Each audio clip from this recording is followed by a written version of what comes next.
പ്രിയമുള്ളവരെ,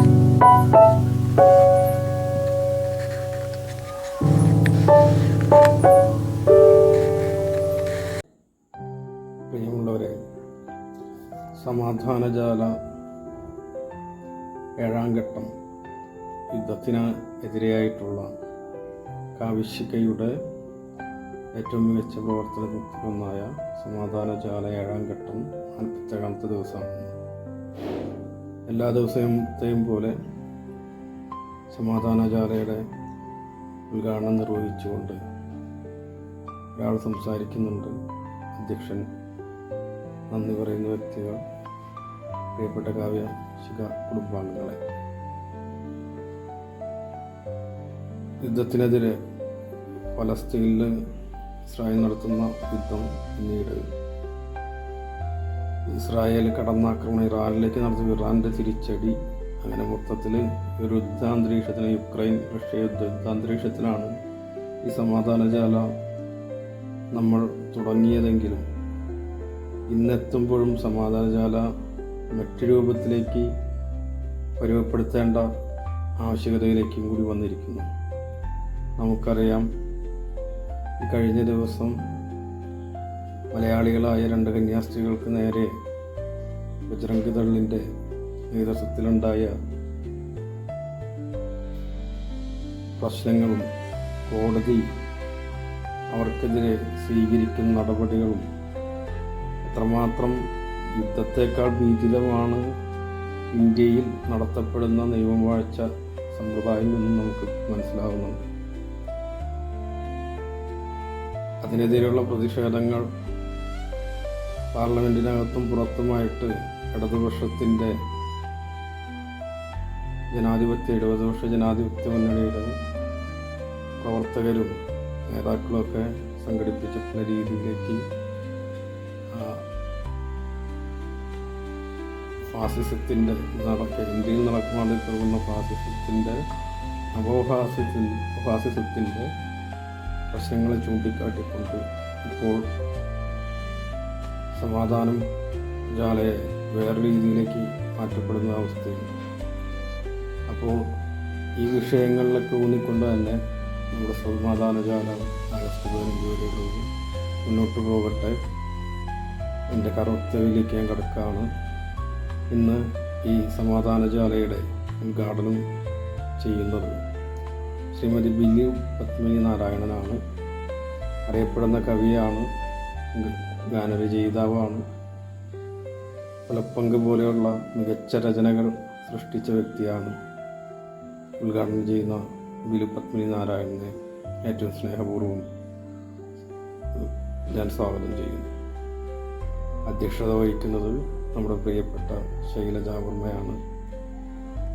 ശൈലജാവർമ്മയ്ക്കും സ്വാഗതം ആശംസിക്കുന്നു. നന്ദി പറയുന്നത് ശ്രീ നന്ദിനിയാണ്. ശ്രീ നന്ദിനിക്കും സ്വാഗതം പറഞ്ഞുകൊണ്ട് ഇന്ന് സമാധാനജാലയെ കാണുവാനിരിക്കുന്ന എല്ലാ പ്രേക്ഷകർക്കും സ്വാഗതം ആശംസിച്ചുകൊണ്ട് ഞാൻ എൻ്റെ വാക്കുകൾ ഉപസംഹരിക്കുന്നു. നന്ദി, നമസ്കാരം.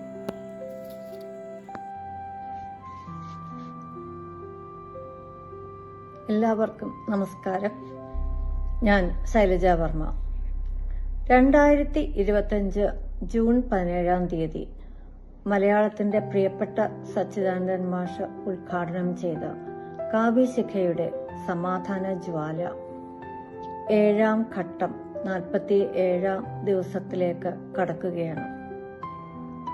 സമാധാന ജ്വാലയ്ക്ക് ചുക്കാൻ പിടിക്കുന്ന രാവണിയേട്ടൻ, ചാക്കോ മാഷ്, ആവേശത്തോടെ പിന്നണിയിൽ പ്രവർത്തിക്കുന്ന കാവ്യശിഖാംഗങ്ങൾ, പങ്കെടുക്കുന്ന വിശിഷ്ട വ്യക്തികൾ എന്നിവർക്ക് അഭിവാദ്യങ്ങൾ. മനുഷ്യരാശിയുടെ പൊതു ധാർമ്മിക ബോധത്തെ അട്ടിമറിക്കുന്ന വിധത്തിലാണ് ഇന്ന് യുദ്ധങ്ങൾ അരങ്ങേറിക്കൊണ്ടിരിക്കുന്നത്. യുദ്ധം ഉണ്ടാക്കുന്ന ആഘാതങ്ങൾക്കും ദുരിതങ്ങൾക്കും ഏറ്റവും കൂടുതൽ ഇരകളാകുന്നത് സ്ത്രീകളും കുട്ടികളുമാണ്. സമാധാനം കാക്ഷിക്കുന്ന ജനങ്ങൾ ഇന്ന് യുദ്ധത്തെ അപലപിച്ച് കവിതകൾ എഴുതുന്നു, പാട്ടുകൾ പാടുന്നു, നാടകവും സിനിമയും ചെയ്യുന്നു. യുദ്ധവിരുദ്ധ ആൽബങ്ങളിൽ ഗാനങ്ങൾ പാടി ലോക ശ്രദ്ധ ആകർഷിച്ച, കലയിലൂടെയും സംഗീതത്തിലൂടെയും ചെറുത്തുനിൽപ്പ് സാധ്യമാക്കാമെന്ന് വിശ്വസിച്ച ഫലസ്തീൻ സംഗീതജ്ഞയായിരുന്നു റീം ബെന്ന. യുദ്ധം അപഹരിക്കുന്ന ജീവിതങ്ങളെക്കുറിച്ച് പറയുന്ന ഒരു സിനിമയാണ് ഓസ്കർ നോമിനേഷൻ ലഭിച്ച the girl with a needle. യുദ്ധക്കെടുതികൾ വരുത്തിവെക്കുന്ന ദാരിദ്ര്യം, നിസ്സഹായത, ഒറ്റപ്പെടൽ, അനാഥത്വം എന്നീ പ്രതിസന്ധികളെ എടുത്തു കാണിക്കുന്ന ചിത്രമാണിത്. യുദ്ധത്തിൽ വിജയികളോ പരാജിതരോ ഇല്ല, ഇരകളും അതിജീവിതരും മാത്രമേയുള്ളൂ. സമകാലിക കവിതയിൽ വേറിട്ട ശബ്ദവുമായി സാന്നിധ്യം അറിയിക്കുന്ന പ്രശസ്ത കവിയും സിനിമാ ഗാന രചയിതാവുമായ ബിലു പത്മിനി നാരായണനെ സമാധാനജ്വാല 47-ാം ദിവസം ഉദ്ഘാടനം ചെയ്യുന്നതിനു വേണ്ടി സ്നേഹാദരങ്ങളോടെ ക്ഷണിക്കുന്നു. നന്ദി. പ്രിയമുള്ളവരെ, പുരോഗമന കലാസാഹിത്യ സംഘത്തിന്റെ കാവ്യകൂട്ടായ്മ, കവിതയുടെ കൂട്ടായ്മയായ കാവ്യശിഖ വ്യത്യസ്തമായ മറ്റൊരു പരിപാടിയുമായാണ് ഇപ്പോൾ ഓരോ ദിവസവും നമ്മളിലേക്ക് എത്തിക്കൊണ്ടിരിക്കുന്നത്. ലോകമെങ്ങും പലയിടങ്ങളിൽ പല രീതിയിൽ നടന്നുകൊണ്ടിരിക്കുന്ന യുദ്ധങ്ങൾക്കെതിരെ സമാധാനത്തിന്റെ ജ്വാല തെളിച്ചുകൊണ്ട് ഭാഷയിലൂടെ, വരികളിലൂടെ തീർക്കുന്ന ഒരു പ്രതിരോധം.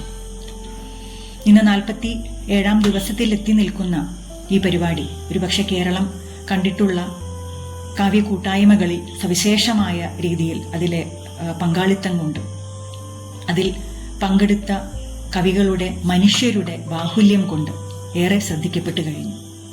എത്രയോ സ്കൂൾ കുട്ടികൾ അതിലേക്ക് തങ്ങളുടെ കവിത കൂട്ടിച്ചേർത്തു എന്ന് ഒരു അധ്യാപിക എന്നുള്ള രീതിയിൽ വളരെ സന്തോഷത്തോടുകൂടി, അഭിമാനത്തോടുകൂടി ഒട്ടേറെ ദിവസങ്ങളിൽ ശ്രദ്ധിച്ചിട്ടുണ്ട്.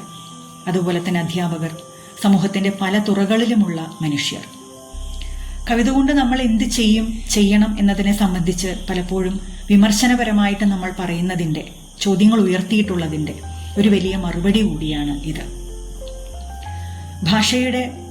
ഒരു ഭാഷാ ജീവിതത്തിലേക്ക് ഓരോ മനുഷ്യരും തങ്ങളുടെ ചെറുതും വലുതുമായ ആശയാവിഷ്കാരങ്ങൾ കൊണ്ട്, നിലപാടുകൾ കൊണ്ട് തങ്ങളും ഒരു കണ്ണിയാവുകയാണ്. മഹാകവികളുടെ അല്ലെങ്കിൽ മഹാകാവ്യങ്ങളുടെ കവിതാ സാഹിത്യ ചരിത്രത്തിൽ തങ്ങൾ എവിടെ, എങ്ങനെ അടയാളപ്പെടും എന്നതിൻ്റെ ഒരു പട്ടിക കണക്കുകൾ ഒന്നും കൂടാതെ തന്നെ അതല്ലാതെയുള്ള ഒരു ജീവിതവും വരികൾ കൊണ്ട്, വാക്കുകൾ കൊണ്ട് നമ്മുടെ മറ്റൊരു തരത്തിലുള്ള ഒരു ഭാഷാ ജീവിതം കൂടി നമ്മൾ തുന്നിച്ചേർക്കേണ്ടതുണ്ട്. കാവ്യശിഖ കവിതയിലൂടെ ചെയ്തുകൊണ്ടിരിക്കുന്നത് അത്തരത്തിൽ തങ്ങൾ ജീവിക്കുന്ന കാലത്തിലേക്ക് രാഷ്ട്രീയ ജാഗ്രതയുടെ, മാനവികതയുടെ തങ്ങളുടെ ഊടും പാവും കൂടി ചേർത്ത് വയ്ക്കുക എന്നുള്ളതാണ്. കവിതയുടെ ഭാവി എന്നതിനേക്കാൾ നേരത്തെ സൂചിപ്പിച്ചതുപോലെ നമ്മൾ ജീവിക്കുന്നു എന്നതിൻ്റെ അടയാളമായിട്ട്, നമ്മുടെ മാനവിക ബോധ്യങ്ങളുടെ ഒരു പ്രകാശനമായിട്ടുകൂടി തങ്ങൾക്കറിയാവുന്ന ഭാഷയെ നെയ്ത് മുന്നോട്ട് പോവുക എന്ന വലിയ ഒരു കർമ്മമാണ്, വലിയൊരു കാര്യമാണ് കാവ്യശിഖയിലെ കൂട്ടുകാർ ചെയ്തുകൊണ്ടിരിക്കുന്നത്. ഓരോ ദിവസവും ഓരോ നിമിഷത്തിലും എന്നതുപോലെ വന്നു ചേരുന്ന കവിതകൾ, അവയോട് സഹകവികൾ പുലർത്തുന്ന വളരെ ആത്മാർത്ഥമായ സമീപനം, വിമർശനങ്ങൾ ഉണ്ടാകാറുണ്ട്, കൂട്ടിച്ചേർക്കലുകൾ, തിരുത്തലുകൾ എല്ലാം ഉണ്ടാകാറുണ്ട്. അങ്ങനെ കവിത കൊണ്ട് നിത്യവും കണ്ടുമുട്ടുന്ന ഒരു കൂട്ടം മനുഷ്യർ തന്നെയാണ് കാവ്യശിഖയിലൂടെ നമ്മൾ കണ്ടെത്തുന്നത്. യുദ്ധം നമുക്കെല്ലാവർക്കും അറിയാം. ഒരിടത്തു മാത്രമായിട്ട് ഒരിക്കലും അവസാനിക്കാത്ത യുദ്ധങ്ങളിലേക്കാണ് നമ്മൾ പോയിക്കൊണ്ടിരിക്കുന്നത്.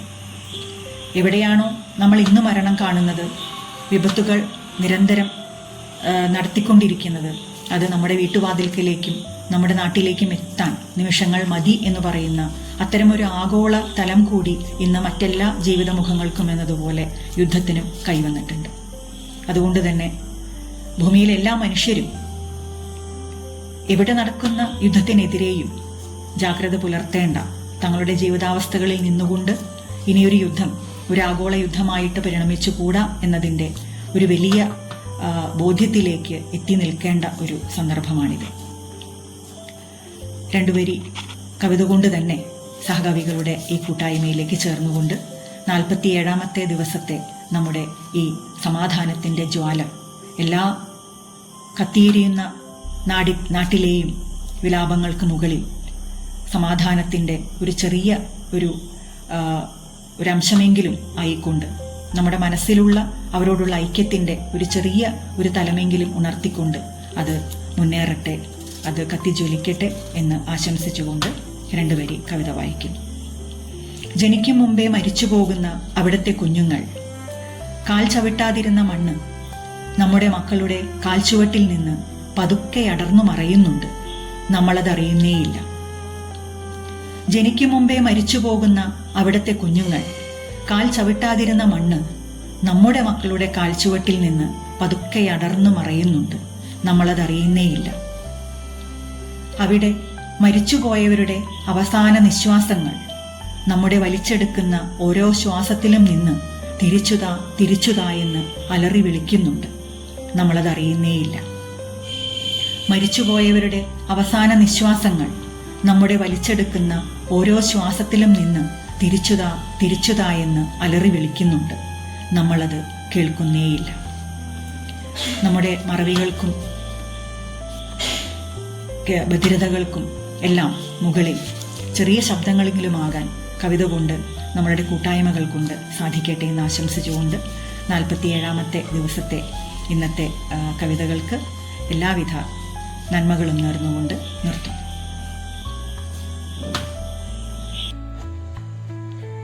സമാധാന ജ്വാല 2/8/2025 ശനിയാഴ്ചയിലെ പരിപാടിയുടെ നന്ദി ഔപചാരികമായി അറിയിക്കുകയാണ് എൻ്റെ ചുമതല. അപ്പോൾ ഇന്നത്തെ ഈ പരിപാടിയും വളരെ ഭംഗിയായി തന്നെ പര്യവസാനിച്ചു. ഓഗസ്റ്റ് 15 വരെ നീളുന്ന യുദ്ധത്തിനെതിരെയുള്ള ഈ സമാധാന ജ്വാലയുടെ വിളക്ക്, ആ നാളം, അതിങ്ങനെ ഒരു സമാധാന നാളമായി പടർന്ന് കത്തട്ടെ, അതെല്ലായിടത്തും എത്തട്ടെ അതിൻ്റെ വെളിച്ചം എന്ന് നമുക്ക് പ്രത്യാശിക്കാം. ഈ ഒരു പരിപാടിയിൽ അധ്യക്ഷനായിട്ടിരിക്കുന്നത് ശൈലജ വർമ്മയാണ്. ശൈലജ വർമ്മയോട് കാവ്യശിഖയുടെ മുഴുവനും സ്നേഹവും നന്ദിയും അറിയിക്കുകയാണ്.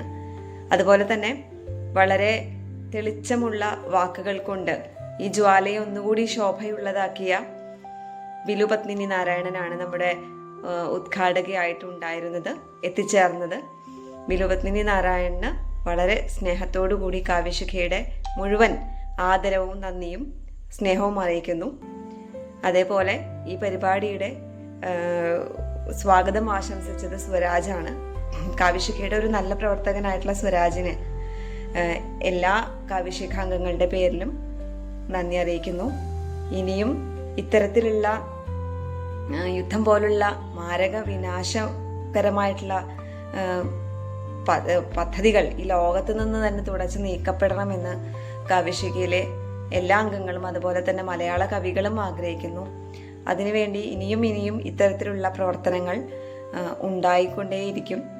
അത് ഒരു ജ്വാലയിൽ മാത്രമല്ല, സമാധാനത്തിന് വേണ്ടി മനുഷ്യരുടെ മനസ്സിൽ മുഴുവനും സമാധാനം ഉണ്ടാക്കുവാൻ വേണ്ടിയിട്ടാണ് ഇത്തരത്തിലുള്ള പ്രവർത്തനം എന്ന് മാത്രം ഓർമ്മപ്പെടുത്തിക്കൊണ്ട് എല്ലാവർക്കും ഒരിക്കൽ കൂടി നന്ദി, നമസ്കാരം.